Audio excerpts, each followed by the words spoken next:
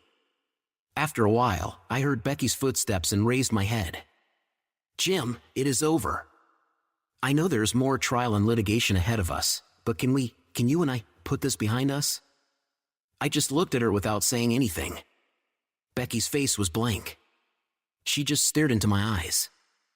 I remained silent and saw tears begin to form in her eyes. She began to understand that this was not the end for me. We sat at the table without saying a word. I think she decided to give me space because, at some point, she simply got up from the table and silently went into the bedroom. That night, I thought for a long time about everything that had happened. Becky lied on her resume, and her bosses took advantage of it. I wanted to understand and forgive, but Becky had put herself in this situation and then agreed to spend the night with them to get out of this mess. I tried to understand why she could do such a thing, something I found unforgivable. These thoughts ran through my head over and over again. It was Thursday, just 3 weeks ago. My life had been turned upside down. I tried to look at everything from different angles, the good and the bad. I imagined what life would be like if I made one decision or another. At 1 o'clock in the morning, I drank a large glass of whiskey, hoping it would help me sleep. It did calm my mind a bit, and soon I felt tired and went to bed. Becky, good morning. It was 9 in the morning on a workday. I had gotten up around 7, but Becky did not have to work and had slept in. She went to the coffee maker and poured herself a cup of coffee. Are you taking another day off? She asked. I did not answer but just looked at her as she sat down at the table. Becky took a sip of coffee and gave me a surprised look. "Becky, we need to talk." She almost dropped her cup on the table. There was fear in her eyes. "Jim, we are moving forward. Please be patient. I beg you." "Becky," I said, "I thought about the situation for a long time after you went to bed. I do not see my opinion changing over time." I paused, and we looked into each other's eyes. I saw tears welling in her eyes. I felt tears come to my own, and I could not utter the words at first. Then I said, "I have decided that we need a divorce." "Oh God, no, Jim, please." Becky's lips began to tremble, and I noticed how her hands started to shake. "I know that I am not without fault. I am so sorry for what happened and for what I did. But those people set me up." There was a pleading expression on her face. "I should not have been intimate with them, but I did it to protect my career. So we could save money faster, buy a house, and start having children. You know, this was our plan." "That is enough, Becky. You had all these plans, and look where they got us. You tried to control everything, and for that, you were ready to sacrifice your integrity, maybe not your soul, but definitely your body." "I am still not sure," I said. "You did not enjoy spending the night with your bosses. Maybe Ken really made you feel pleasure, as I heard when he found you that evening." "No, Jim, I was just stroking his ego so that he would finish faster," she cried bitterly. "Even if that is the case, you still gave them your body for financial gain, and this makes you a woman of easy virtue." Becky screamed loudly and said something incoherent. She shook her head from side to side, and tears streamed down her face. "Becky, you slept with these people at least once a week, maybe more often." "I do not know. This went on for almost 2 years. This means that during our marriage, another man was with you about 100 times. I am glad we do not have children yet. We are still young. We can both start over. We can both meet someone else and move forward. I am sorry. I know it sounds cold, but after what you did, I just cannot imagine you being the mother of my children." Tears streamed down Becky's face, but she nodded in agreement as if she understood. She knew me, and despite all the pain this would bring us, she understood that I had made a decision. There was simply no way for us to move forward as a couple. She lowered her head onto the table and began to cry. I got up from the table and headed to the guest room to collect the rest of my things. I woke up early and had already packed my car. Becky looked up as I appeared in the kitchen doorway. We were silent for some time. "I will call you soon, and we will discuss what needs to be done. I love you, Becky. I think, in some way, I will always love you." At first, I was very angry, but now I was just hurt. I knew that she was suffering too. We do not have much property, so our divorce should be easy. Let us agree on an amicable divorce and move on with our lives. Becky looked at me with a sad expression on her face but did not say anything. I walked out of the kitchen into the living room. Max was lying on the sofa. I scratched his ears and then leaned down and pressed my face to his. "Thank you for being there when I needed you, Max." I got up and left the house, and with it, our marriage. It was all over. Only formalities remained. Over the next few weeks, Becky and I spoke on the phone several times. We negotiated a quick divorce through a lawyer, a man Bob recommended. When I talked to Bob, he warned me that if we divorced now, all the money from the lawsuit would go to Becky. I did not care. I just wanted to move on. For me, revenge in the form of the arrests of Ken and Roger was enough. Without dispute on either side, the divorce was finalized in 60 days. I felt relieved, but the sadness did not leave me for several more months. I kept thinking about how much good we had and wished Becky had made different decisions. Lying on her resume was a huge mistake, but agreeing to be intimate with Ken was an even bigger one. In her desire to control everything and build an ideal life, she made rash decisions. It hurt not only us but others as well. I am sure her parents were shocked that I could not believe Becky would humiliate herself like that, but I never talked to them about it. Later, I read on the internet that Ken and Roger had received prison sentences.